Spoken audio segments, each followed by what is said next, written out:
jam ke depan acara pada malam hari ini. Seperti yang kita tahu bahwa teknologi berkembang pesat dan AI selalu berpengaruh pada aspek kehidupan, salah satunya dalam bidang dakwah.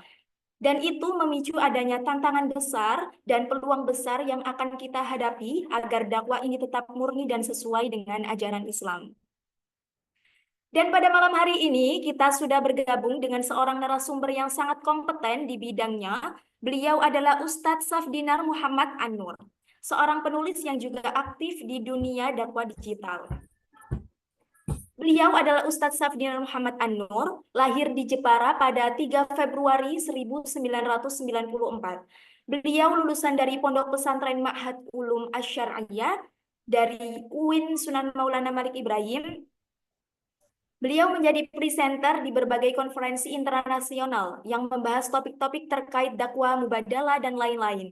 Salah satunya adalah presenter di ICMAS, The International Conference on Muslim Society and Talk, pada 25 sampai 26 Juni 2024. Beliau juga menjadi narasumber seputar fikih dan syariah, salah satunya yaitu narasumber Fikih Talk Matnawi Institute dengan judul Mengkaji Ulang Child Free, Dialog Fikih Interaktif pada tahun 2023. Beliau juga aktif dalam kepenulisan, salah satunya publikasi jurnal Fikih Siasat Syariah, Analysis of the Boycott of Pro-Israel Products Based on MUI, Fatwa nomor 83 of 2023, Concerning the Law of Support for the Palestinian Cause. Beliau juga aktif dalam kegiatan lain seperti menjadi delegasi pengiriman dakwah Dai 3T terluar, terdepan, tertinggal, Kementerian Agama Republik Indonesia, Direktorat Jenderal Bimbingan Masyarakat Islam dengan wilayah penugasan di Pulau Panjang, Kabupaten Serang, Provinsi Banten pada 1 sampai 31 Maret 2024. Beliau juga menjadi delegasi Youth Summit ASEAN Forum in Bali yang diadakan International Youth Leader pada 29 Desember 2023 yang lalu. Masya Allah, sangat banyak sekali ya pengalamannya. Baik, pada kesempatan malam hari ini akan kita sambungkan dengan Ustadz Safdinar An-Nur. Assalamualaikum Ustadz. Waalaikumsalam warahmatullahi wabarakatuh. Bagaimana kabarnya Ustadz? Alhamdulillah baik, sehat, Mbak Selvi. Alhamdulillah, semoga seluruh partisipan yang mengikuti acara kajian tematik ini juga selalu dalam lindungan Allah. Yang saya tahu, Ustadz ini banyak berkontribusi di bidang dakwah digital, terkhusus dalam pemanfaatan AI, seperti pendakwah yang menggunakan media penunjang dalam nasri ilmu, seperti aplikasi ngaji AI, Qoro'a, Kitab AI, Muslim Pro, dan lain-lain. Kalau begitu, tanpa berlama-lama, sesi pada malam hari ini, saya serahkan kepada Ustadz Safdinar. Kepadanya saya persilakan. Oke, baik. Terima kasih Mbak Silvi. Sebelumnya, apakah suara saya bisa terdengar dengan jelas? Bisa, Ustadz. Sudah, Silvi? Oke. Assalamualaikum warahmatullahi wabarakatuh. Alhamdulillahirabbil alamin wa bihi nasta'inu ala umuri dunya waddin wassalatu wassalamu ala sayyidina maulana Muhammadin wa ala alihi wa ashabihi ajma'in amma ba'd. Alhamdulillah pada kesempatan kali ini kita semua dapat berkumpul meluangkan waktu untuk berdiskusi bersama dengan eh, dai muda ad-dai.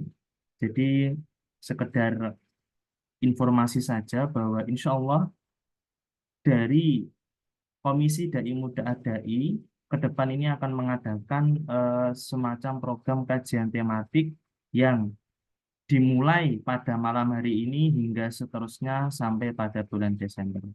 Karena ini perdana, jadi mungkin bagi para eh, partisipan yang hadir pada malam hari ini mungkin bisa memberikan infonya kepada yang lain, teman, kolega, sahabat, ataupun yang lainnya untuk mengikuti diskusi selanjutnya. Karena ini nanti diskusinya akan terjadi secara beruntun, ya setiap minggu yang akan dilaksanakan oleh Komisi Dai Muda ad-Dai.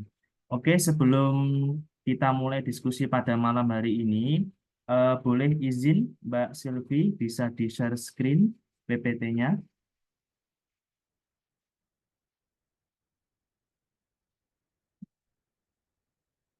Ya, oke, baik.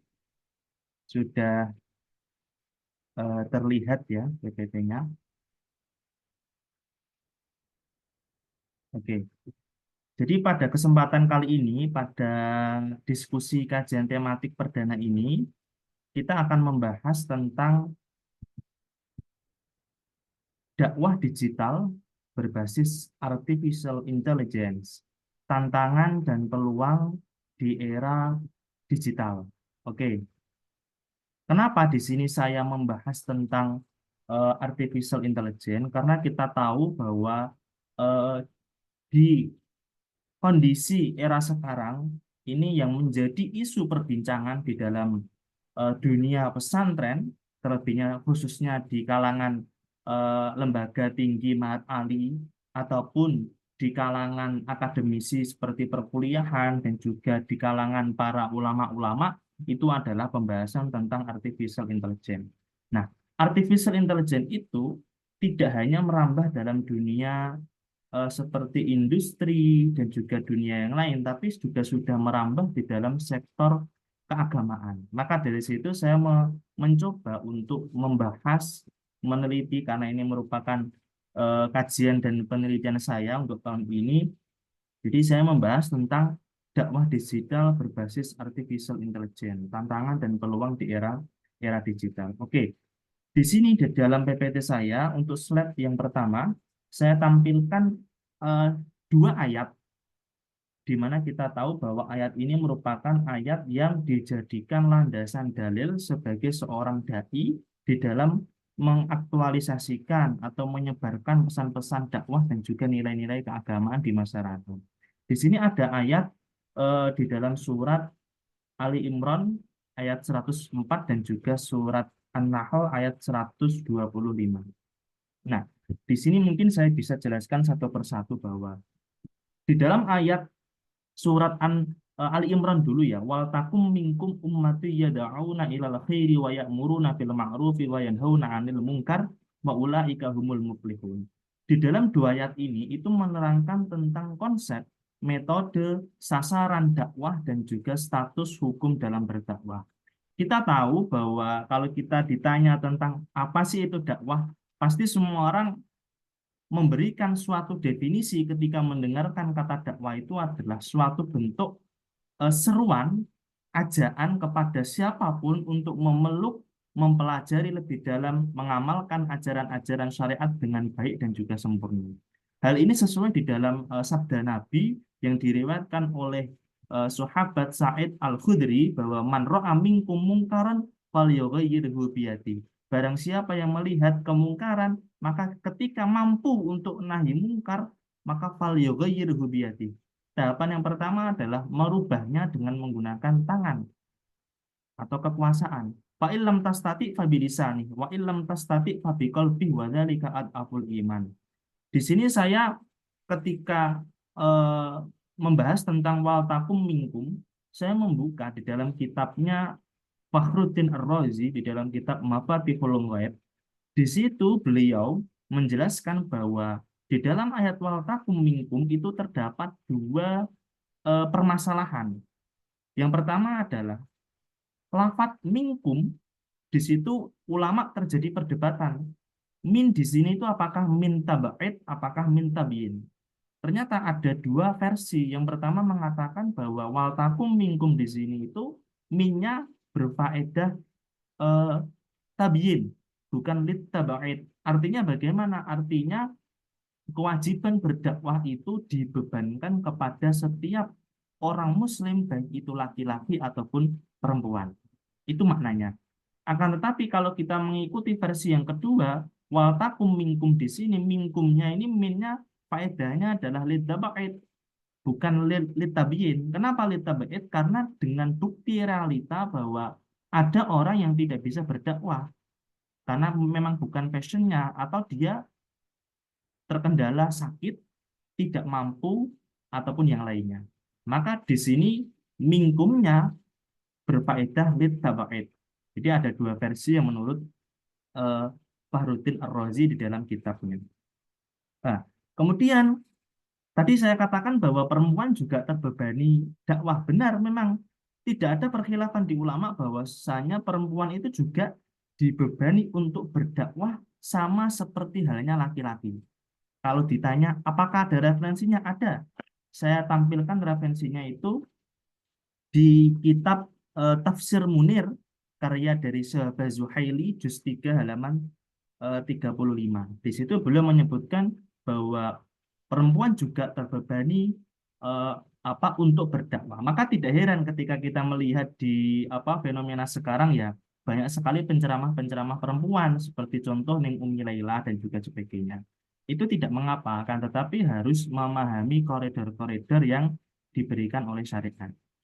Kemudian ketika seorang laki-laki dan perempuan itu diwajibkan untuk berdakwah, maka bagaimana pemerintah dan juga kaum muslimin itu wajib untuk memerhatikan dan menyiapkan serta memunculkan kader-kader yang mempunyai kapabilitas dalam menangani problematika-problematika umat dan juga masyarakat. Hal ini bertendensi di dalam kitabnya Abdullah bin Abdul Muhsin, ya, di dalam kitabnya Abdullah bin Abdul Muhsin yang berjudul Daulatud Dakwah wa Du'a juz 1 halaman 55. Jadi jadi urutannya seperti itu ya. Jadi dakwah itu memang kewajiban setiap warga muslim. Nah, tidak hanya laki-laki, perempuan juga sama. Dan perlu kita ketahui bahwa dakwah itu tidak haruslah orang yang seorang ulama, tidak. Dakwah itu adalah seseorang yang penting dia itu punya eh, kompetensi, dia memahami isi atau konten yang ia mau sampaikan kepada masyarakat. Asalkan itu kebenaran, bukan sesuatu kesesatan seperti itu. Jadi tidak harus ulama yang menyampaikan dakwah. Siapapun orangnya itu bisa mendakwahkan kebaikan. Oke. Kemudian di dalam ayat surat An-Nahl ayat 125 di situ ud'u ila sabili rabbika bil hikmati wal mau'izatil hasanah. Di situ ayat yang menerangkan tentang strategi atau metode di dalam berdakwah. Ini sebelumnya saya sampaikan secara urut terlebih dahulu karena nanti ini ada kaitannya dengan eh, apa judul yang akan kita bahas yaitu tentang dakwah digital. Nah, di dalam ayat ini itu menerangkan tentang strategi dakwah. Ada 3 metode dakwah yang diterapkan di dalam Al-Quran. Yang pertama adalah hikmah, mau'idhah hasanah, dan juga al-mujadalah. Al-mujadalah ini kalau menurut Fakhruddin Ar-Razi itu disebutkan juga di dalam surat Al-Ankabut ayat 46. Nah, Imam Fakhruddin Ar-Razi mengatakan bahwa di dalam ayat ini itu terdapat wawu. Wawunya adalah wawu ataf. Wawu ataf di sini berarti menunjukkan bahwa antara hikmah, mau'idhah hasanah, dan juga mujadalah itu ketiga-tiganya berbeda. Dan kata beliau, beliau belum pernah menemukan definisi yang atau standarisasi yang konkret terkait apakah hikmah mau'idhah hasanah dan juga mujadalah ini. Sehingga beliau mengatakan bahwa ketiga-tiganya itu berbeda. Oke. Kemudian kalau kita tahu bahwa ada strategi di dalam berdakwah, maka siapa sasaran dakwahnya? Kan seperti itu. Ini saya pernah mencari bahwa di dalam beberapa literatur klasik itu ditemukan bahwa sasaran dakwah yang pertama yang kita lakukan ketika kita mau berdakwah adalah yang pertama adalah mendakwahkan terhadap diri kita sendiri. Ketika diri kita sudah terdakwai, maka yang kedua adalah kita mendakwahkan keluarga kita sendiri, meliputi anak, meliputi istri, pembantu, jika memang punya pembantu, dan juga yang lainnya. Jika memang sudah mendakwahkan terhadap keluarga, kita beralih pindah mendakwahkan kepada tetangga sekitar kita yang ada di lingkungan. Kemudian ketika kita sudah mendakwahkan kepada tetangga sekitar, Ya meluas bukan punya adik. bahkan kepada penduduk desa sekitar. Kalau sudah penduduk desa sekitar sudah terdakwai, kita beralih kepada penduduk daerah sekitar. Kemudian penduduk daerah pelosok baru keluar negeri. Itulah tahapan-tahapan yang diberikan oleh ulama ketika kita mau berdakwah. Jadi sasaran dakwah itu ada tahapnya. Tidak bisa kita langsung dakwah ke luar negeri, padahal di daerah sekitar kita, desa kita, tetangga kita membutuhkan kita untuk dakwahi seperti itu. Sehingga harus ada tahapan-tahapan yang runtut. Oke, bisa di next slide, Mbak Silvi. Nah, sekarang seperti yang saya sampaikan tadi, apa sih itu dakwah? Kita harus memahami terlebih dahulu apa itu dakwah. Mungkin dari para partisipan dan juga yang hadir di sini pasti tidak asing, pasti sudah mengetahui tentang apa itu dakwah. Tapi di sini saya mencoba mengutip dari salah satu pendapat, yaitu dari Sukriyadi yang mungkin eh, definisi ini mungkin agak asing, tapi menurut saya ini definisi yang sangat-sangat bagus sekali, bahwa dakwah itu merupakan proses internalisasi. Jadi internalisasi itu suatu proses penanaman ajaran doktrin dalam diri seseorang sehingga menjadi keyakinan dan kesadaran. Kemudian transmisi atau institusionalisasi. Apa itu? Yaitu suatu pelembagaan, proses menanamkan beberapa konsep, baik itu kepercayaan, norma, peran sosial, perilaku pada masyarakat. Itu institusionalisasi. Kemudian ada difusi. Difusi itu pembauran. Jadi dakwah itu semacam pembauran antara dai, media, media yang digunakan oleh pendakwah, ada pesan yang digunakan oleh pendakwah, ada mad'u. Jadi ada orang yang dijadikan sasaran dakwah. Responnya bagaimana, metode metode yang digunakan bagaimana, tujuannya seperti apa, serta dimensi yang digunakan untuk berdakwah tadi. Dulu kita berdakwah banyak door to door, dari satu tempat ke tempat yang lain. Itu dakwah konvensional. Tapi sekarang dakwah itu tidak harus seperti itu. Dakwah itu sudah beralih ke dakwah digital. Jadi dimanapun orangnya, baik itu dai ataupun mad'u, itu bisa mendapatkan atau menyebarkan dakwah eh, melalui media digital. Dimanapun waktunya, dimanapun ruangnya, semuanya bisa terjangkau. Salah satunya contoh, kita dulu belajar kitab harus di pondok pesantren, tapi sekarang ketika kita sudah alumni ataupun apa, kita bisa memahami atau belajar mengaji, khususnya yang alumni ya, mengaji di lewat YouTube ataupun lewat website dan juga sebagainya. Akan tetapi tetap menurut keputusan dari Basul Masail bahwa yang lebih utama itu adalah belajar secara talaki, secara langsung kepada para ulama. Nah, itu mungkin definisi dari dakwah. Oke, next slide, Mbak Silvi. Kemudian apa itu digitalisasi? Nah, di sini saya ambilkan 3 versi tentang apa itu digitalisasi. Jadi, digitalisasi itu suatu proses konversi dari analog ke digital dengan menggunakan teknologi. Nah, ini ya yang saya maksud, bahwa teknologi yang dimaksud ini adalah teknologi semacam AI. Jadi, di masa sekarang itu kita sudah menggunakan teknologi yang berbasis AI. Jadi konversi dari analog ke digital dengan menggunakan teknologi. Nah, digitalisasi ini dapat dilakukan pada berbagai media seperti dokumen, tercetak, audio maupun video menjadi bentuk digital. Saya contohkan seperti ini. Dulu eh, kita ketika mau belajar, ditanyai suatu orang terkait suatu permasalahan, kita harus membuka referensi di kitab langsungnya. Tapi di masa sekarang, kita cukup tinggal membuka maktabah digital. Kita cukup buka PDF, yang di situ PDF kitab banyak sekali, dan itu bisa dijangkau secara mudah. Karena apa? Karena sudah beralih pada digital. Bayangkan kalau kita masih seperti yang dulu, kita harus membuka puluhan kitab, puluhan buku, dan itu membutuhkan proses dan waktu yang sangat lama seperti itu. Nah, jadi adanya peningkatan dan pemanfaatan dari teknologi yang berbasis digital ini sangat membantu kita di dalam menebarkan dakwah agar berjalan dengan efektif, efisien, dan juga komprehensif. Oke, next slide, Mbak Silvi. Nah, kemudian kita berbicara tentang metode dakwah. Jadi metode dakwah itu harus mengedepankan aspek humanisme sehingga tercipta Islam rahmatan lil alamin. Kenapa kita harus mengedepankan aspek humanisme? Di humanisme itu suatu sikap yang menonjolkan atau mengedepankan nilai dan martabat kedudukan manusia. Coba kita lihat di dalam realita yang ada dalam konteks Indonesia. Itu banyak sekali pendakwah-pendakwah yang melupakan aspek humanisme ini. Mereka lupa bahwa orang yang didakwai itu juga punya nilai dan juga punya kedudukan martabat.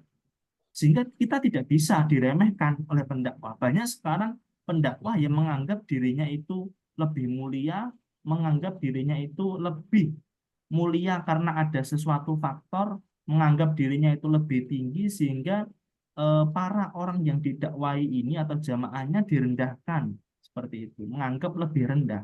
Padahal hakikatnya itu sama di sisi Allah, hanya ketakwaan yang membedakan kan seperti itu. Jadi pendakwah itu harus dalam metode dakwahnya itu harus mengedepankan aspek humanisme. Kalau tidak mengedepankan aspek humanisme, maka tidak akan tercipta Islam rahmatan lil alamin. Tapi Islam hanya dimiliki oleh komunitas tertentu seperti itu. Yang lainnya hanya numpang dan seperti itu. Maka harus mengedepankan aspek humanisme. Kemudian metode itu lebih penting daripada materi dakwah. Nah, maksudnya bagaimana? Ada yang mengatakan bahwa at-thariqah ahammu minal madah. Jadi metode yang digunakan di dalam berdakwah itu lebih penting daripada materi dakwah. Kalau materi dakwahnya bagus tapi metodenya salah juga sama saja. Makanya para ulama terutama Wali Songo melakukan Islam di tanah Jawa, metode yang paling penting bukan materi dakwahnya. Yang penting dakwah ini bisa tersebar terlebih dahulu, bisa masuk, bukan materinya. Akan tetapi lebih baik kalau memang bisa mengumpulkan antara metode dan juga materi dakwah. Metodenya bagus, tepat.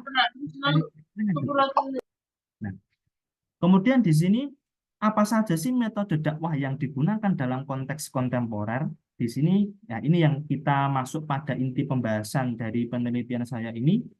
Yang pertama adalah ada dakwah fardiyah. Dakwah fardiyah itu dakwah yang dilakukan secara personal atau individual kepada beberapa orang dengan jumlah terbatas. Dan ini cocoknya adalah untuk orang-orang yang ingin lebih intim, lebih eksklusif dalam memahami sesuatu. Contohnya seperti apa? Contohnya dakwah yang dilakukan Nabi terhadap istrinya sendiri yaitu Sayyidah Khadijah dan juga pamannya Abu Thalib dan juga sahabat Abu Bakar. Itu contohnya adalah contoh dakwah fardiyah. Kemudian yang kedua ada contoh dakwah ammah. Contoh dakwah ammah itu dakwah yang dilakukan secara umum atau secara massal dengan menggunakan media lisan, tulisan, atau visual. Nah, metode ini cocok untuk masyarakat, cocok untuk lembaga, cocok untuk organisasi. Contohnya seperti apa? Contohnya adalah dakwah yang dilakukan oleh Nabi dengan mengirim surat ataupun utusan kepada raja-raja terdahulu ya. Seperti contoh Heraklius, Kisra, dan juga Najasyi. Itu adalah contoh dakwah ammah. Kemudian ada dakwah bil hikmah. Dakwah bil hikmah itu dakwah yang dilakukan dengan cara arif dan bijaksana. Dengan apa? Dengan memerhatikan situasi, kondisi, karakteristik audiens di dalam berdakwah. Dan dakwah bil hikmah ini dakwah yang cocok untuk menjangkau kaum intelektual, pemuka agama, dan tokoh masyarakat. Contohnya apa? Contohnya adalah dakwah yang dilakukan oleh Nabi dengan menggunakan pendekatan dialogis dan argumentatif kepada kaum Yahudi dan juga Nasrani di Madinah. Itu adalah contoh dakwah bil hikmah. Kemudian ada contoh dakwah bil hal. Nah, ini dakwah bil hal ini nanti akan disampaikan di kajian yang terakhir ya oleh Ustadz Sohaibul Hujah. Di situ materinya judulnya adalah dakwah bil hal. Nah, sekarang apa itu dakwah bil hal? Dakwah bil hal itu menunjukkan contoh dan teladan baik melalui perilaku dan sikap dari seorang dai itu tadi. Cocok untuk menjangkau audiens seperti contoh anak-anak dan juga kalangan remaja dan juga kalangan wanita di era sekarang. Itu cocoknya adalah menggunakan dakwah bilhaq. Contohnya adalah dakwah yang dilakukan oleh Nabi itu. Beliau itu dakwah yang dilakukan oleh Nabi itu menjadi suri tauladan umat dalam segala aspek. Itu adalah dakwah bilhaq. Kemudian ada dakwah bitadwin. Tadwin itu maknanya Oke, adalah sekarang kita akan mempelajari kemarin nah, sudah terhadap pembuatan kalimat ya. tadwin itu dakwah Oke. cara menulis atau menertibkan karya-karya ilmiah ataupun sastra yang mengandung pesan dakwah. Nah, dakwah bitadwin ini dakwah yang cocok untuk kalangan mahasiswa, mahasiswi ya, atau mahasantri, mahasantriwati. Coba saya ulangi lagi. Ya, kalau banyak luka, nah lebih ya. Fatimah telah menolong, bahasa Arabnya apa? Nah, Artinya, dakwah Fatimah telah menolong. bitadwin itu Hah? contohnya dakwah Kalau Muhammad telah menolong. para ulama Nah, kalau Fatimah dan Muslim ya dengan menghasilkan karya monumental dalam bidang tafsir, hadis dan juga lainnya. Itu dakwah bitadwin itu sepertinya seperti contoh para ulama itu tadi yang menghasilkan beberapa karya yang sangat monumental dan bisa kita manfaatkan hingga masa sekarang. Itu contoh dakwah bitadwin. Jadi tidak hanya melulu memegang mic, tapi dakwah itu juga bisa dilakukan dengan menyebarkan tulisan dan juga sebagainya. Kemudian ada dakwah bil media digital. Nah, bisa di next slide, Mbak Silvi. Nah, apa itu dakwah bil media digital atau dakwah digital atau digital dakwah? Ini yang menjadi titik pembahasan kita pada diskusi kali ini. Jadi dakwah bil media digital itu suatu metode dakwah yang dilakukan dengan memanfaatkan teknologi digital untuk mendukung dan memperluas jangkauan dakwah. Nah, apa teknologi digital yang digunakan itu? Teknologi digital yang digunakan adalah di era sekarang ya, itu adalah artificial intelligence atau kecerdasan buatan. Nah, metode ini itu cocok untuk menjangkau audiens yang lebih modern dan dinamis, seperti contoh gen milenial, gen Z, dan juga netizen. Jadi orang-orang sekarang itu karena memang sudah semuanya lewat gadget, lewat handphone, maka kita di dalam menyebarkan pesan keagamaan atau nilai-nilai keagamaan itu juga harus dibarengi dengan teknologi. Kita sebarkan melalui media sosial, kita sebarkan melalui ruang-ruang digital, yang mana ruang digital itu adalah tempatnya para generasi milenial dan juga generasi Z. Kemudian metode ini juga dapat meningkatkan kreativitas dan inovasi dalam penyampaian dakwah. Contohnya seperti apa? Dakwah yang dilakukan oleh para dai kontemporer sekarang ya, itu dengan menggunakan media sosial. Banyak sekali orang yang berdakwah lewat Instagram, TikTok, YouTube, dan juga sebagainya. Ada yang dakwah melalui website, mungkin bisa dilihat di NU online ya, NU online yang bidang syariah dan juga sebagainya, itu banyak sekali. Itu di situ membahas tentang kajian-kajian keislaman. Blog, podcast, video, aplikasi. Nah, ini ada kata-kata aplikasi. Nah, karena di sini nanti akan saya contohkan apa saja sih aplikasi-aplikasi yang digunakan sebagai penunjang di dalam berdakwah. Oke, next slide, Mbak Silvi. Nah, di sini integrasi digitalisasi dalam dakwah. Jadi pemanfaatan teknologi digital untuk mendukung dan memperluas jangkauan dakwah itu dapat dilakukan dengan beberapa cara. Yang pertama adalah kita dapat membuat konten yang menarik dan bermanfaat, seperti contoh artikel, video, podcast. Itu kita bisa sebarkan lewat medsos, website, blog, dan aplikasi. Kemudian yang kedua, menggunakan platform digital untuk berinteraksi dengan audiens dakwah seperti live streaming, webinar, konsultasi online, dan diskusi online. Nah, yang kita lakukan sekarang ini itu juga masuk dalam kategori integrasi digitalisasi dalam dakwah dalam konteks menggunakan platform digital untuk berinteraksi dengan audiens. Kita melakukan diskusi online, diskusi tematik, itu juga masuk dalam kategori integrasi digitalisasi dalam dakwah. Kemudian yang ketiga, mengembangkan aplikasi atau software yang dapat membantu aktivitas dakwah, seperti aplikasi pengingat sholat, aplikasi belajar Al-Quran, hadis, website penunjang dalam memahami literatur klasik kita punya. Oke, bisa di next slide, Mbak Silvi. Nah, ini saya contohkan, setelah saya telusuri, ada beberapa aplikasi-aplikasi yang di situ sudah lama atau bahkan baru diluncurkan, yang mana aplikasi atau website tersebut itu menggunakan basis artificial intelligence. Saya contohkan satu. Di sini ada aplikasi ngaji AI. Mungkin dari para audiens dan juga para diskusi yang hadir di sini bisa dicek. Ada aplikasi ngaji AI. Itu bisa tersedia di dalam Google Play Store dan juga App Store. Ada juga aplikasi Qoro'a. Ada juga aplikasi Tartel Al-Quran. Ini aplikasi-aplikasi yang bergerak dalam bidang dakwah, khususnya dalam pembelajaran Al-Quran, baca dan juga tulis Al-Quran, yang di situ dia berbasis AI. Jadi kita cukup download aplikasinya, kemudian kita baca, nanti direkam oleh aplikasinya yang menggunakan AI, nanti akan dikoreksi mana kesalahan bacaan kita. Itu aplikasi ini itu seperti itu. Jadi aplikasi ngaji AI, Qoro'a, dan juga aplikasi Tartel. Kemudian kemarin ada juga aplikasi, bukan aplikasi ya, di sini ada website Kitab AI yang kemarin baru diluncurkan oleh Badan Inovasi Strategis PBNU. Ya, kemarin baru saya cek, mungkin websitenya masih maintenance, ya, jadi mungkin belum bisa dicek. Cuma saya kemarin sempat mencoba website Kitab AI ini.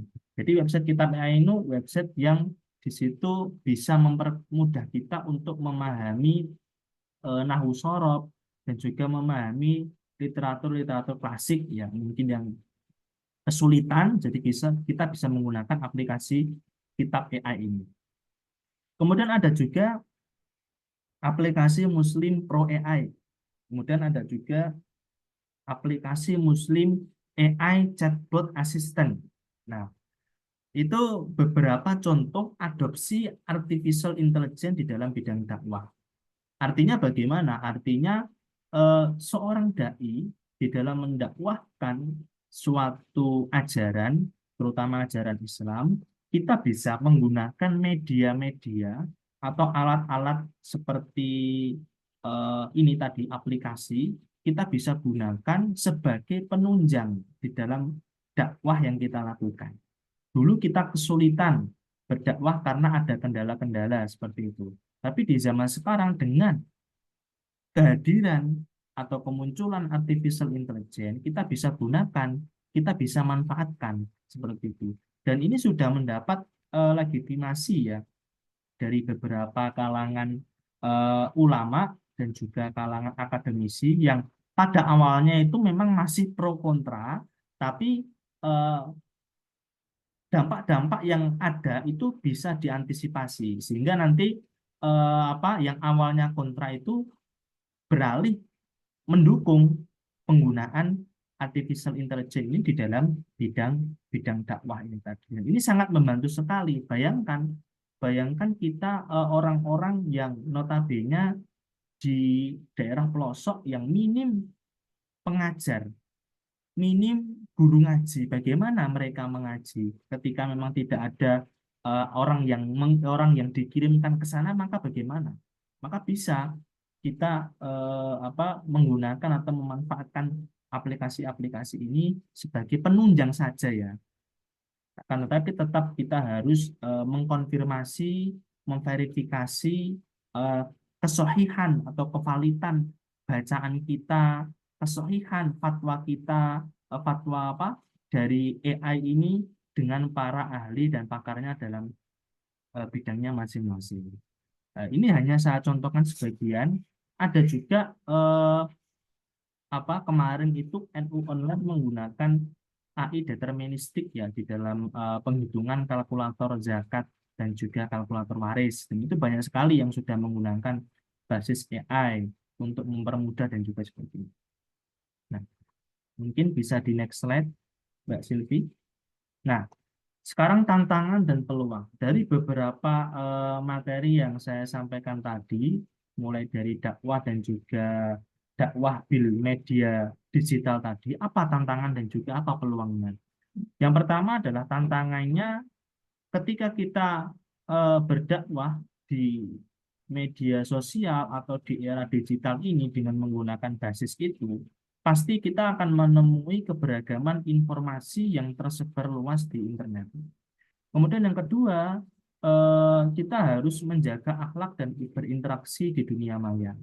Kemudian yang ketiga, pendakwah ini harus selektif dan teliti terutama dalam masalah keagamaan dengan cara bagaimana memverifikasinya secara langsung kepada ahli dan pakar dalam bidangnya.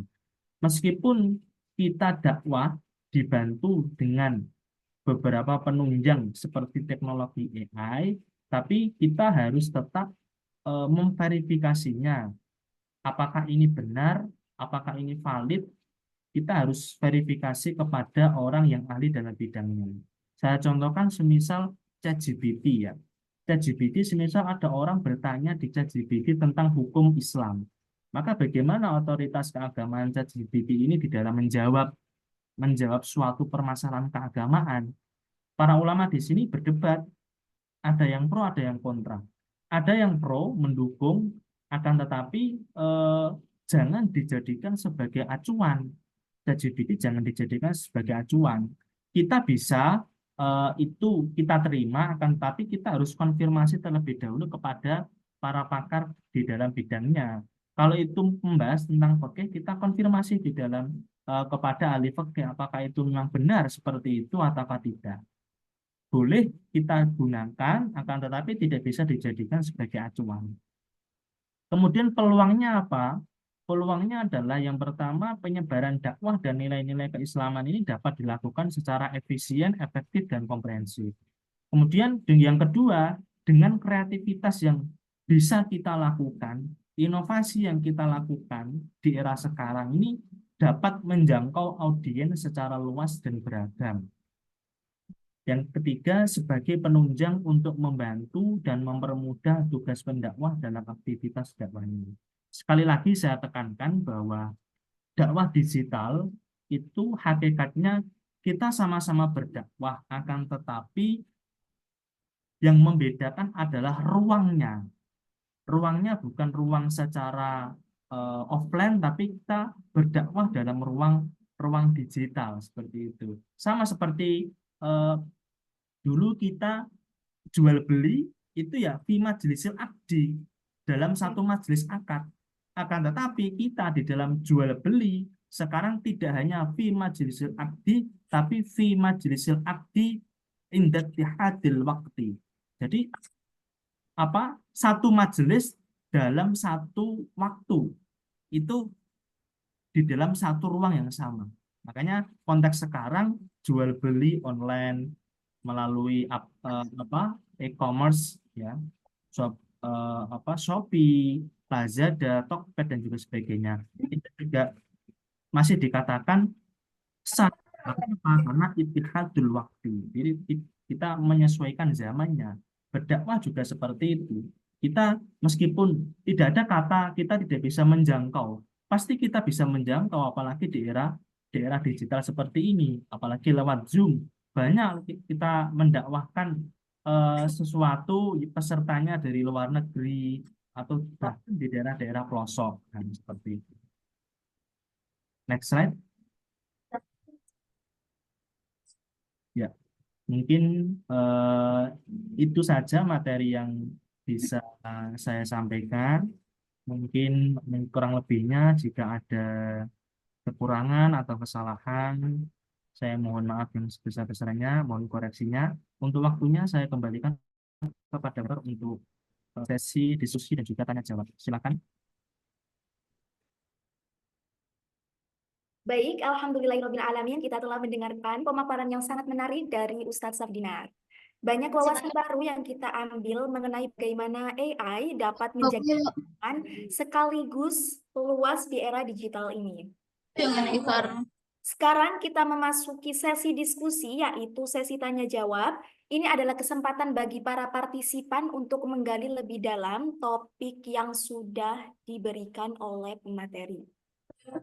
Bagi para partisipan yang ingin bertanya, silakan angkat tangan dengan menekan tombol raise hand atau melalui Zoom chat, dan dimohon untuk menyebutkan nama dan pertanyaan secara singkat dan jelas. Silakan kepada para partisipan yang ingin bertanya.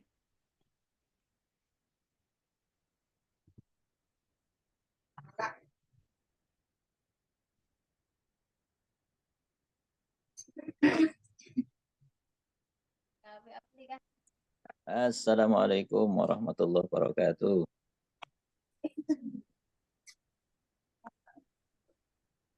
Assalamualaikum.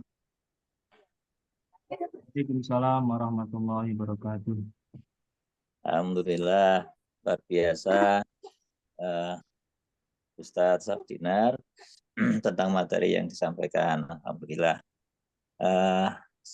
Ngikut dari awal PWADI Jawa Timur mengikuti pemaparan yang disampaikan.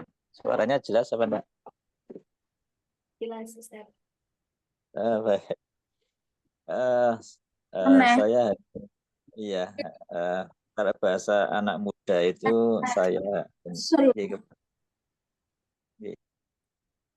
hanya kepo tentang AI itu dalam perspektif dakwah. Sehingga ini karena hal yang baru. Kalau orang sekarang itu berusaha untuk mempublish sebaik-baiknya apapun ya, baik kaitan dengan suara, gambar, orangnya langsung, tanpa orang dan lain sebagainya, itu menarik sekali. Nah, cuman beberapa hal yang kemudian orang pikirkan atau dalam gambaran mereka, bagaimana kemudian dai-daiyah atau duat ini menggunakan AI dalam dunia dakwah, misal terkait aplikasi, kemudian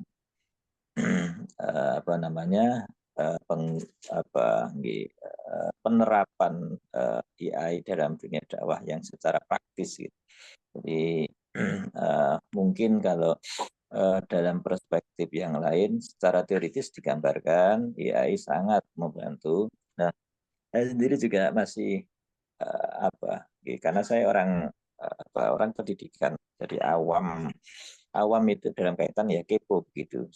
Jadi kepo itu jawabannya cuma satu, diberikan gambaran praktis.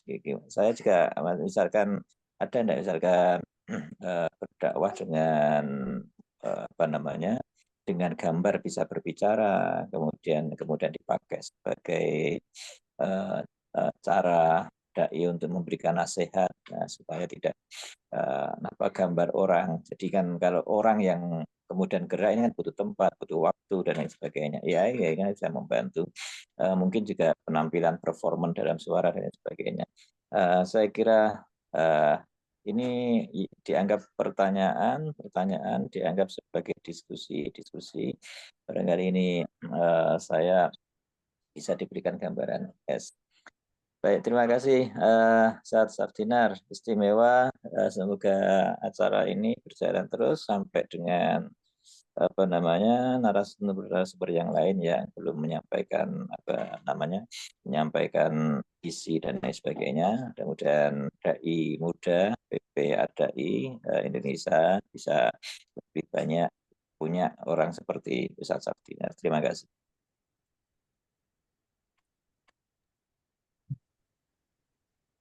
Mungkin bisa disampaikan dulu Mbak Silvi pertanyaannya tadi. Baik, pertanyaan dari Dr. Masrul Huda, bagaimana dai-daiyah ini menggunakan penerapan praktisi AI dengan baik, Ustaz? Ya, terima kasih sebelumnya Ustadz Yai Masrur Huda ya. Beliau ini merupakan Ketua BW ADAI Jawa Timur ya. Pertanyaan yang sangat bagus. Jadi bagaimana apa tadi Mbak Silvi? Praktek ya. DI Daiyah ini menggunakan penerapan praktisi AI dengan baik, Ustaz. Hmm. Baik, terima kasih sebelumnya atas pertanyaannya. Jadi begini, mungkin yang sejauh yang saya pelajari dan juga saya cari-cari ya, di dalam beberapa penelitian ataupun di dalam jurnal-jurnal yang ada beberapa penelitian yang membahas terkait bagaimana praktik atau penerapan AI itu di dalam pembelajaran. Jadi ranahnya adalah ke dalam pedagogis. Itu ada penelitian yang meneliti di dalam ruang lingkup, baik itu dari sekolah dasar, madrasah, bahkan ada yang di dalam perguruan tinggi. Jadi pemanfaatan AI di dalam pembelajaran, khususnya dalam pendidikan, itu memang sudah terlaksana. Dengan bukti apa? Dengan contoh AI itu bisa digunakan untuk membantu tugas. Membantu tugas. Itu kalau dalam konteks pembelajaran pendidikan. Itu bisa membantu tugas agar lebih cepat, membuat video, dan juga sebagainya. Itu kalau dalam konteks pendidikan. Sekarang dalam konteks dakwah itu bagaimana praktik dan juga penerapan AI ini khususnya dari para dai-daiyah. Ini mungkin saya rasa saya mencoba untuk menjawab ya bahwa dai itu ada yang berdakwah secara konvensional ya, ada yang berdakwah secara virtual kan seperti itu. Kalau dai yang berdakwah secara konvensional dalam arti berdakwah door to door ya, menghadiri acara ceramah dan juga sebagainya. Untuk praktik dan penerapan AI ini saya kira belum bisa dimanfaatkan. Karena apa? Karena ranahnya masih konvensional, bukan ranah virtual. Sedangkan AI, aplikasi atau website yang berbasis AI itu aplikasi yang berbasis AI dalam konteks virtual. Jadi para dai-daiyah penerapan dan juga praktiknya juga dalam konteks virtual. Seperti saya contohkan begini. Saya contohkan semisal dalam pembelajaran Al-Quran seperti yang saya contohkan tadi ada aplikasi Tartel, aplikasi ngaji AI, aplikasi Qoro'a. Nah, di situ semisal kita mengadakan suatu les privat, katakan seperti itu, secara virtual atau secara daring seperti itu. Nah, ini aplikasi ini bisa kita manfaatkan sebagai penunjang, sebagai suatu media di dalam berdakwah supaya untuk mempermudah audiens ini untuk memahami atau belajar Al-Quran seperti itu. Jadi itu konteksnya di dalam virtual karena memang pemanfaatan ini kan pemanfaatan yang basicnya memang virtual. Seperti contoh di situ ada website kitab AI. Nah, itu bagaimana dai-daiyah memanfaatkannya? Dai-daiyah memanfaatkannya ya secara virtual. Contoh, semisal ada seorang dai, dia ditanya tentang suatu permasalahan. Dia bingung, akhirnya mencari referensi. Mencari referensi, akhirnya kitab AI, research inilah yang bisa digunakan sebagai penunjang di dalam memahami atau menjawab pertanyaan dari para audiens dakwah. Jadi konteksnya konteks praktik dan juga penerapan di dalam dakwahnya mungkin seperti itu yang saya pahami ketika penggunaan artificial intelligence seperti itu. Contoh lagi di dalam aplikasi Muslim Pro AI. Nah, di situ ada juga aplikasi kiblat ya, kiblat yang berbasis AI. Kemarin saya mengikuti konferensi di Surabaya ya, ICOSLO. Itu ada salah satu teman saya yang membahas tentang kiblat, aplikasi yang kiblat tapi dia berbasis AI. Itu juga bisa dimanfaatkan oleh orang-orang khususnya di kalangan Muslim ketika dia kesusahan untuk mencari arah kiblat. Kemudian apalagi contohnya aplikasi Muslim AI ya, chat AI atau Muslim chat AI ya, chatbot assistant. Itu ketika kita penerapannya bagaimana? Penerapannya ketika kita sebagai seorang pendakwah di dalam mendakwakan sesuatu mungkin kita terkendala eh, mungkin kurang mutolaah dan juga sebagainya. Maka solusinya bagaimana? Chatbot ini bisa kita gunakan untuk memverifikasi ya, hanya sebatas memverifikasi dan menvalidasi apakah yang nanti akan saya sampaikan ini benar apa tidak. Akan tetapi tadi bahwa hasil atau jawaban dari chatbot AI ini tidak bisa kita gunakan sebagai acuan mengacu dari keputusan MUI dan juga sebagainya. Hanya sebatas pembantu, penunjang, makanya saya katakan tadi hanya sebatas sebagai penunjang untuk memverifikasi dan juga memvalidasi. Mungkin seperti itu ya, Ustadz Yai Masrur ya, terkait praktik ataupun penerapan dakwah bagi dai-daiyah dalam menggunakan AI ini. Mungkin dari partisipan yang lain mungkin ada contoh yang lebih konkret terkait praktik dan juga penerapan AI ini. Sejauh ini yang kami rasakan ya dalam meneliti dakwah digital berbasis AI masih sangat sedikit sekali orang yang menggunakan ini seperti itu, masih sangat sedikit sekali. Makanya karena sebelumnya saya menyebar semacam responden ya untuk mengetahui bagaimana respon orang yang menggunakan aplikasi itu. Apakah sangat bermanfaat, apakah di situ ada dampak positifnya dan juga yang lainnya. Mungkin seperti itu Mbak Sylvia. Baik, apakah dari partisipan yang lain mungkin ada pertanyaan?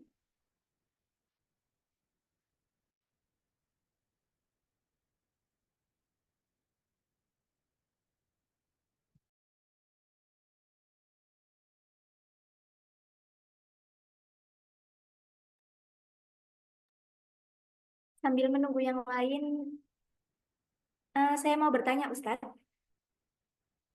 Silakan, monggo. bagaimana pandangan Ustadz mengenai penggunaan AI yang mampu menghasilkan konten dakwah secara otomatis?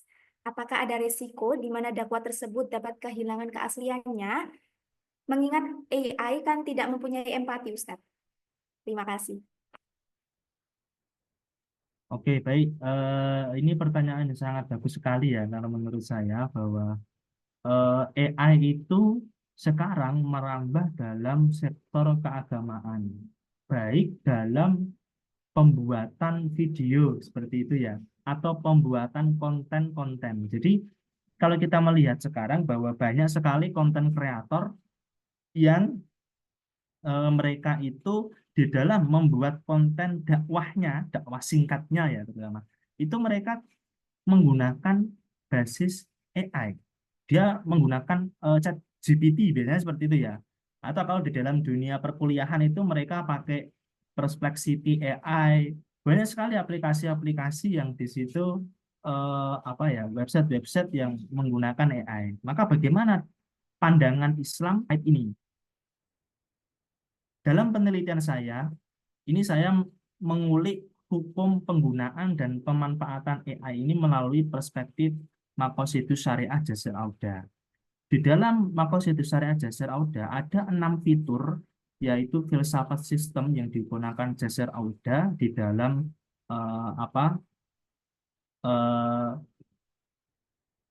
menerapkan hukum Islam.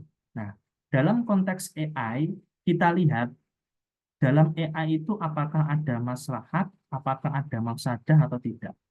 Ternyata kalau kita bertanya, contoh kita bertanya kepada orang awam, apakah AI itu ada manfaatnya? Pasti sebagian orang ada yang mengatakan AI itu ada manfaatnya. Ada sebagian lagi yang mengatakan AI itu juga ada manfaat negatifnya. Contoh, kita menemukan AI itu digunakan untuk hal-hal yang negatif, seperti pencurian data, dan juga sebagainya. Ada AI yang digunakan untuk hal-hal positif, contoh pembuatan konten dakwah. Nah, maka dalam hal seperti itu bagaimana? Seperti yang saya katakan tadi, hukumnya bagaimana? Hukumnya boleh-boleh saja. Akan tetapi AI itu statusnya tidak bisa dijadikan acuan. Hanya saja dijadikan sebagai penunjang, sebagai pembantu, dan nantinya hasilnya itu harus diverifikasi kepada orang yang ahli dan pakar di dalam bidangnya. Semisal saya contohkan AI, kita mau membuat konten tentang hukum hukum tentang keagamaan seperti itu. Maka muncullah AI itu muncul beberapa kata tentang hukum keagamaan tersebut. Nah, hasilnya ini bagaimana? Apakah bisa boleh apa tidak kita bertanya? Ya boleh-boleh saja, akan tetapi itu tidak bisa dijadikan acuan selama belum diverifikasi dan divalidasi kepada orang yang pakar dalam bidangnya. Kemarin di dalam eh, Basu Masail di PBNU kemarin sempat terjadi polemik juga ya, di mana Kiai siapa yang di LBMNU Jateng itu, beliau awalnya tidak setuju kalau NU online penghitungan kalkulator waris dan juga kalkulator zakat itu menggunakan AI deterministik. Itu beliau awalnya tidak setuju. Akan tetapi ketika sudah diterangkan oleh admin NU online-nya, akhirnya beliau menyepakati bahwa boleh NU online dalam konteks kalkulator zakat dan juga waris ini menggunakan basis AI. Seperti itu. Ya Mbak ya.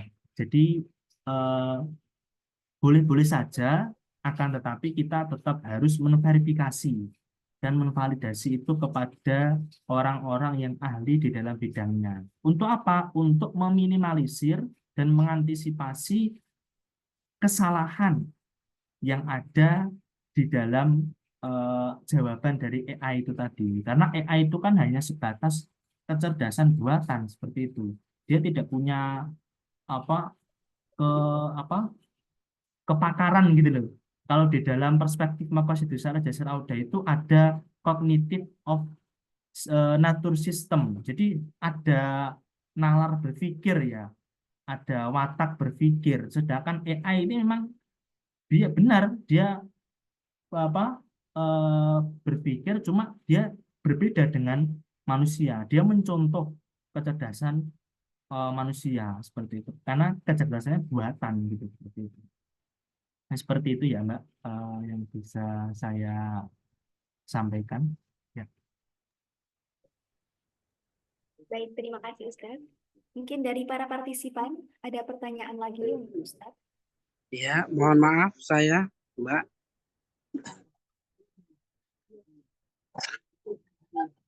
Saya mau bertanya, Mbak. Halo, Assalamualaikum. Waalaikumsalam. Baik, Pak. Ya, terima kasih kepada Ustadz Abdinar atas penjelasan-penjelasan yang sangat bagus sekali tentang apa namanya AI ini. Yang ingin saya tanyakan seperti ini, Mbak. Tadi dikatakan bahwa kalau kita mencari dalam tanda kutip ya sumber referensi, bahkan kita itu bukan pakar.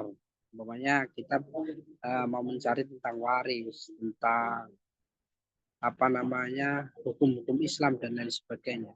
Setelah kita menggunakan AI, tadi Ustadz Sabdina itu mengatakan harus konfirmasi kepada pakar atau ahlinya terkait kesohihan terhadap sumber-sumber ataupun data yang kita ambil dari AI. Nah, bagaimana kalau di sekitar kita itu tidak ada? Namanya kita ingin mengatakan bertanya sama waris. Nah, kita ke sumber aslinya itu kan sebenarnya tidak ada, jauh dan sebagainya kita tidak kenal. Nah, itu untuk mengantisipasi bagaimana. Itu yang pertama. Terus yang kedua, kalau kita ingin membuat konten-konten dakwah Nah, kita itu menggunakan AI. Misalnya kita ingin membuat kuliah 7 menit, kuliah singkat, ataupun kita membuat buku panduan khutbah Jumat, terus mungkin bisa menulis buku dan lain sebagainya. Itu kan kalau kita menggunakan AI itu kan cepat sekali bagi kita. 5-10 menit apa yang kita perintahkan itu pasti akan jadi. Nah, dalam tanda kutip setelah kita mengambil dari AI ini itu hasil karya-karya kita. Bagian nanti kita tuangkan dalam bentuk video, dalam bentuk buku khutbah Jumat ataupun dalam tulisan-tulisan dan lain itu termasuk plagiasi atau tidak. Nah, kita kan mengambil punya orang. Nah, itu seperti itu. Itu mohon penjelasan seperti itu. Nah, saya takutkan nanti begitu kita membuat konten-konten dakwah, kita ambil dari AI, terus kita menggunakan sumber referensi itu, dan lain sebagainya. Wah, ini dianggap plagiasi dan sebagainya. Ini kan berbahaya. Terima kasih. Itu saja. Assalamualaikum warahmatullahi wabarakatuh. Waalaikumsalam warahmatullahi wabarakatuh. Ya, langsung saja ya Mbak ya. Baik, terima kasih atas pertanyaannya Ustadz Wahyu Setiadi ini. Jadi bagaimana ketika kita harus mengkonfirmasi, memverifikasi dan juga memvalidasi, akan tetapi kita tidak tahu kemana kita mau memverifikasi karena memang tidak ada orangnya, tidak ada yang ahli dalam bidangnya dan juga sebagainya. Maka bagaimana? Di era sekarang kalau kita ditanya seperti itu, pasti ranahnya masuk ke dalam solusi, kan seperti itu.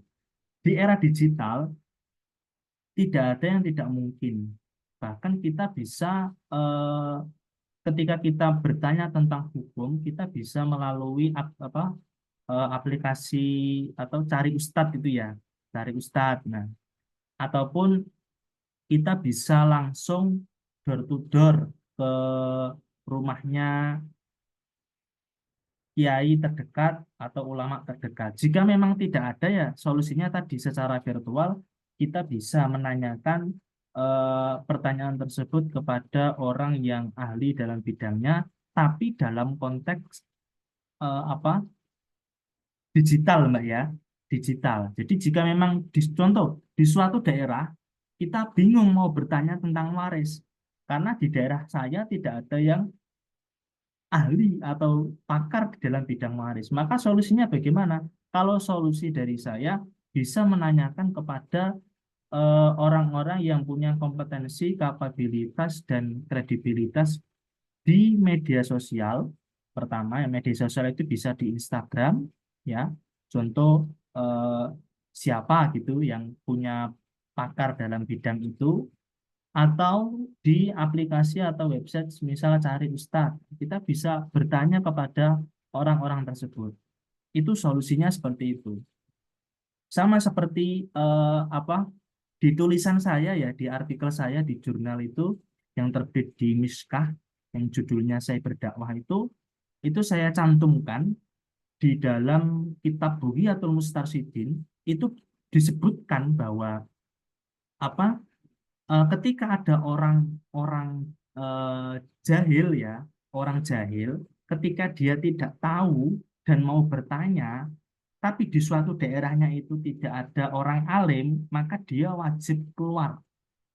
Ini bisa dicek di artikel saya di jurnal Miskah, di judulnya Saya Berdakwah. Itu ada di keterangannya itu di kitab Bughiyatul Mustarsyidin. Maka solusinya bagaimana? Solusinya memang dia harus keluar dari daerah tersebut. Kalau memang tidak mau keluar, solusinya bisa menggunakan media sosial untuk mencari orang yang kapabel dalam bidang tersebut. Itu mungkin jawaban yang pertama. Kemudian jawaban yang kedua, bagaimana kalau validitas AI di dalam penggunaan pembuatan konten? Sekarang AI itu Scopus itu juga sudah menggunakan AI seperti itu. Makanya banyak sekali mahasiswa sekarang itu mereka menggunakan bantuan AI. Dan apakah itu termasuk plagiasi? Saya sendiri pun di dalam penggunaan atau pemanfaatan tools AI ya, itu banyak sekali. Contoh, saya contohkan ada website BrandTech AI atau website Paperpal, dan juga website yang lainnya yang berbasis AI. Itu kita tinggal klik judulnya saja, buatkan jurnal berapa ribu kata tentang ini. Nah, itu nanti muncul, yang buat adalah AI. Nah, karena orang sekarang itu cerdik, itu yang bahasa AI itu ditulis ulang menggunakan tools yang lain sehingga tidak terlihat seperti tulisan AI. Nah, itu kalau dicek di Turnitin itu bebas dari plagiasi. Nah, dikatakan plagiasi atau tidak? Nah, itu kalau dicek Turnitin tidak terdeteksi plagiasi seperti itu. Karena memang sudah di rewrite, jadi ditulis ulang supaya bahasanya itu seperti bahasa manusia yang asli, bukan bahasa bahasa AI.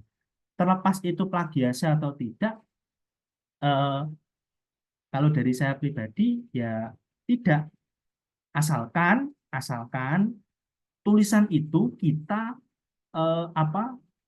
kita intervensi, jadi kita rubah, kita ada alur-alur pemikiran kita yang kita masukkan dalam tulisan itu. Jadi tidak murni itu tulisan buatan AI seperti itu. Dan yang kedua, kita harus verifikasi. Meskipun itu tulisannya lewat AI, itu kita harus verifikasi. Ini pengalaman saya ya. Kemarin saya menulis artikel itu tentang AI juga, itu judulnya validitas penafsiran penafsiran tafsir Al-Qur'an ya berbasis AI perspektif Hans-Georg Gadamer.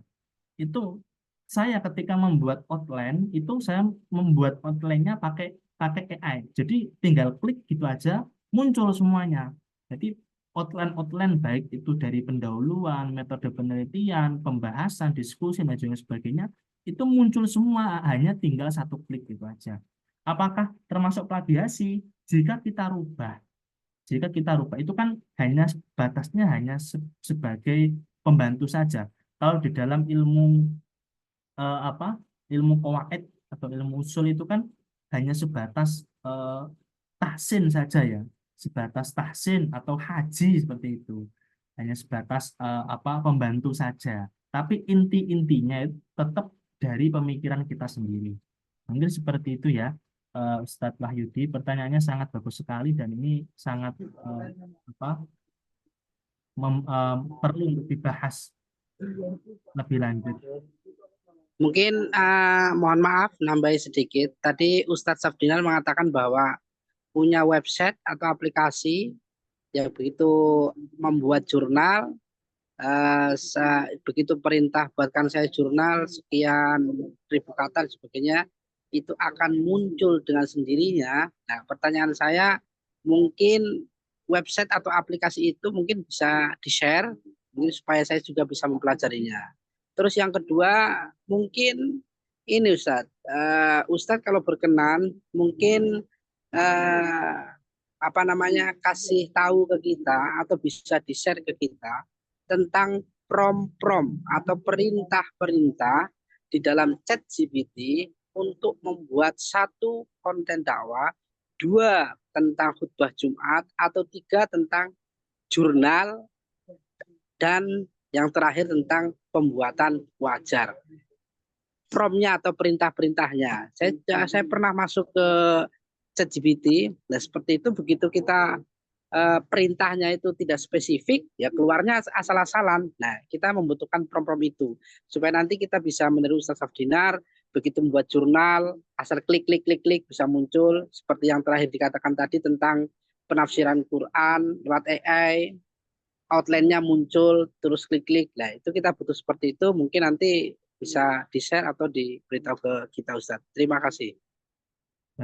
Ya, terima kasih. Itu untuk link-linknya mungkin yang bisa saya share di diskusi malam hari ini itu di chat ya Ustadz Wahyu ya. Jadi ada Braintek AI, ada Paperpal dan juga yang lainnya. Banyak sekali sebenarnya tool-tools yang di situ dapat membantu pembuatan outline jurnal dan sebagainya. Terutama di dalam dakwah ya. Semisal kita bingung, kita mau berdakwah khutbah, kita tidak ada materi seperti itu ya. Kita katakan kita menggunakan AI seperti itu, chatbot. boleh-boleh saja.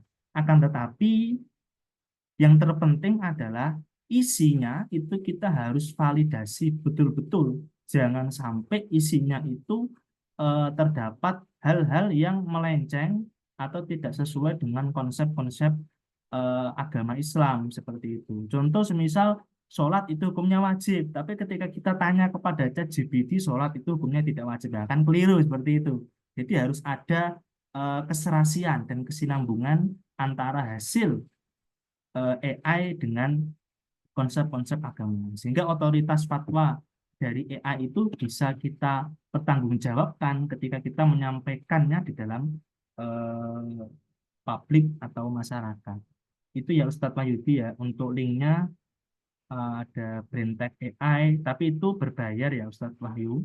Ada juga Perplexity AI, itu banyak sekali digunakan oleh kalangan akademisi. Bahkan saya sendiri pun menggunakan link tersebut untuk membantu pembuatan jurnal saya yang sekarang itu terkait validitas penafsiran Al-Quran, perspektif Hans Claude Gadamer. Ini seperti itu Mbak Silvi, saya kembalikan moderator. Baik, alhamdulillahirrabbilalamin. Apakah ada pertanyaan lagi dari para partisipan yang lain?